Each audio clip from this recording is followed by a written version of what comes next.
I'm trying to take things in a very different direction of a human rights democracy-based foreign policy rather than interventionist one.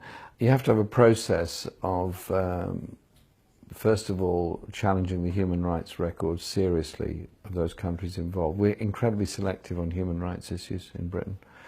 We sign up, of course, to the Universal Declaration, the European Convention, and we do have the Arms Export Control Committee, or the Monitoring Committee in Parliament, but we're actually very selective on this, and we've done precious little about Saudi Arabia for a very long time. I'm one of the few MPs that has regularly raised the issue of Saudi Arabia and its human rights in Parliament, along with Indonesia and a number of other countries. And so I want to say that, first of all, we're serious about human rights. We're serious about having a human rights advisor in British embassies around the world. This government has taken most of them out and replaced them with trade and investment advisors. Secondly, that we push for the enforcement where there are human rights clauses in European trade agreements with different countries, and there is always a human rights clause in an EU trade agreement. Now, post-EU Brexit, it may well be that we're into direct trade agreements with different countries around the world.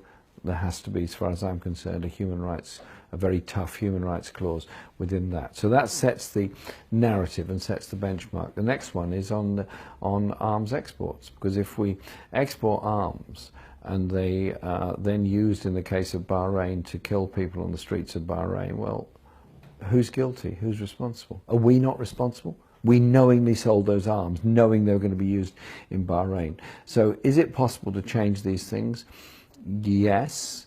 If we want to live in a world of peace, live in a world of justice towards people and human rights, then there has to be a foreign policy that reflects that. That is where I'm at. Mr. Corbyn, you were, as a backbencher, a champion of Palestinian rights, and you've been strangely silent as leader of the opposition. Why is that? Listen, there'll be no peace in the Middle East until you get justice. And therefore, I do support the recognition of Palestine, which I've done. I do want to see that happen. I do want to see an end to the siege of Gaza as a process as part of that. I've made my position very, very clear on settlements and on Israeli expansion.